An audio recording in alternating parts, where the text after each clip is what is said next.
So this slide presentation will discuss the 6th chapter of our textbook. Uh, this is divided into two parts. No? The first one is about total quality management, and the second one is about just-in-time manufacturing system. So a quick outline of what we are going to discuss, or what I am going to discuss in this slide presentation. So we will define total quality management and talk about the core principles surrounding the concept. We will also talk about the types of conformance and the costs of quality. Number 5, we will also talk about the uses of quality costs information, the limitations of quality cost information, and the non-financial measures of quality and customer satisfaction. We will also talk about time as a competitive tool.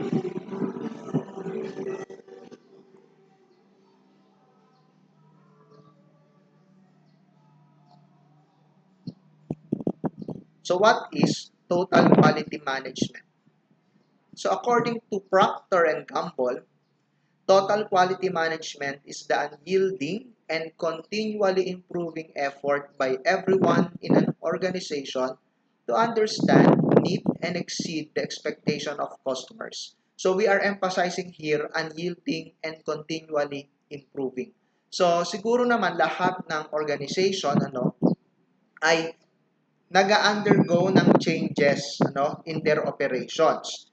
But what makes total quality management unique is it is unyielding and continual. Ibig sabihin, walang tigil, no? So, kada period, no, habang dumadaan yung panahon, pa-improve ng pa-improve yung operations, no, yung quality ng product ng isang entity, pero wala silang finish line, no?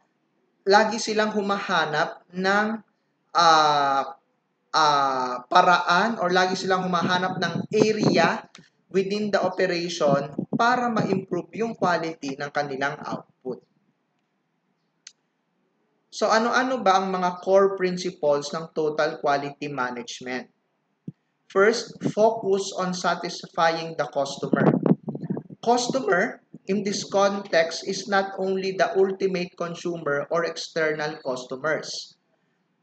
This also includes individuals and departments whose input is the output of another individual or department within the organization, or what we call internal customer. So, ang total quality management, it focuses on satisfying the customer, pero hindi lang yung customer na bumibili sa kanila, no, yung ultimate consumer, kundi yung lahat ng departments, no, lahat ng subdivisions within the organization ay itinuturing na customer at supplier ng bawat isa. So, ang goal ay hindi lang basta i-satisfy yung demand ng ultimate consumer or nung buyer, nung product, nung entity, kundi i-satisfy yung lahat ng quality demands ng bawat divisions, bawat operations, bawat departments within the organization.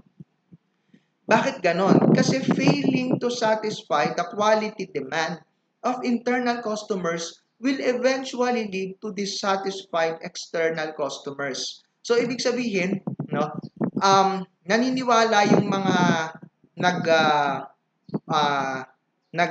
po-promote ng TQM na yung pag-satisfy doon sa mga external customers ay nagsisimula sa pag-satisfy muna ng mga internal customers. They believe na kapag maganda yung quality internally, eventually it will lead to a very satisfied and contented external customers.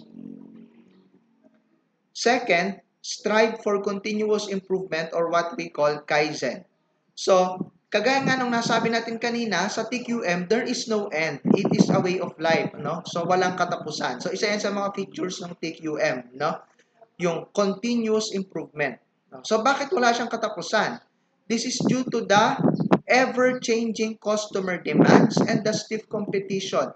So, laging pabago-bago yung customer tastes, yung customer wants, yung demands nila sa value ng product na binibili nila. So, ibig sabihin, yung pag-satisfy sa customer, wala rin katapusan dahil walang katapusan yung pagbabago. At pangalawa, yung competition. No? Yung mga competitor ng isang entity, wala silang tigil na gusto nilang masapawan yung bawat isa. So, pag ganyan yung market condition and you are aiming to satisfy the customer and you are observing TQM, hindi matatapos yung process. Laging mayroong room for improvement. Number 3, full involvement of entire workforce. So, bakit kailangang involve yung buong workforce? Hindi lang yung nasa production, kundi lahat. HR, accounting, maintenance, lahat. This is because of the concept of internal customer. Yun nga nabanggit natin kanina, na you have to satisfy the quality demanded by the internal customers. So lahat kayo involved. Kasi kagaya nga nung nasabi ko kanina, yung mga departments sa loob ng isang business, they are customers and suppliers of each other. Number 4, support and involvement by top management. So, bakit kailangan yon? Kasi they have to lead by example. Yung mga nasa top management, sila yung dapat magpakita ng commitment sa quality doon sa mga mas nakabababa sa kanila. So, they have to set the culture, kumbaga. No? So, kaya napakahalaga dito sa TQM yung involvement, yung dedication ng top management sa quality. Number 5, use of clear and measurable objectives. Bakit kailangan to? Clear objectives facilitate better progress monitoring and reward system. So, dapat yung objectives nyo sa TQM must be measurable para nasusukat nyo yung inyong progress at mas nabibigyan nyo ng pansin yung mga empleyado, mas nade-determine nyo yung mga empleyado na dapat i-reward. Number 6, timely recognition of quality achievement.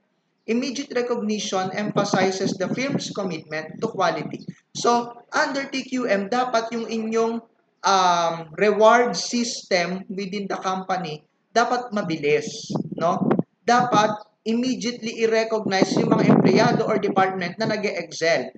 Kasi yung timing, yung bilis ng pag-recognize ay nagpapakita yan, no, para siyang nagsasabi sa mga empleyado na ganito ka-dedicated, ganito ka-importante ang quality dito sa business or dito sa company na to.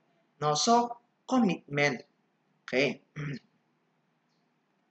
And 7, continuing education and training.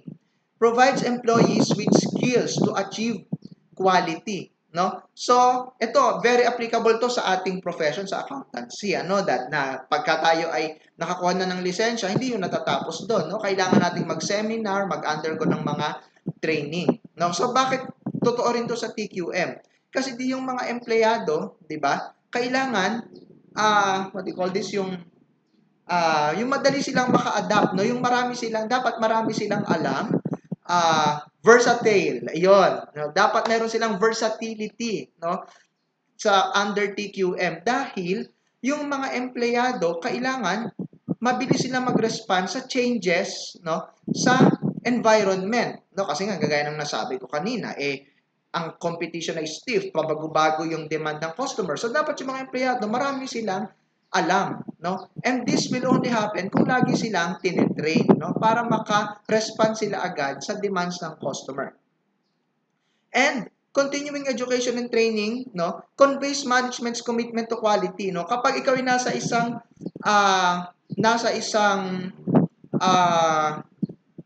business, no, nasa isang company na lagi kayong tinitrain, no, it conveys yung message sa mga empleyado na mahalaga sa top management na yung mga nasa baba ay hasa, no, skill, no. Ito ay nagpapakita na yung mga nasa top management ay dedicated to achieve quality service and to achieve uh, customer satisfaction.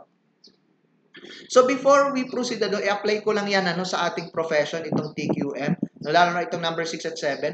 Kasi dati nagtrabaho sa accounting firm. So, kitang-kita mo doon na dedicated sila sa quality. Bakit? Kasi lagi kaming tinitraining. Libre yon, yung mga seminars, libre yon. Tapos, lahat na lang lahat ng kilos namin, tinitingnan ng HR, ultimong damit namin. Di ba? Dapat yung dress code sinusunod, Pag haharap sa client, dapat ganito ang suot. Maging lahat, ultimong medyas, Halimbawa, sa mga lalaki, nire-require nila na hindi dapat magsuot ng sport socks, di ba? Nire-require nila na ang suot ng mga lalaki ay yung talagang medyas na pang-business, yung mahaba, pag nauupo, kailangan hindi kita yung legs mo, Kailangan mahaba yung socks mo. So, ganon ka dedicated yung auditing firm na pinasukan ko sa quality. Ultimong yung damit, pinapansin nila.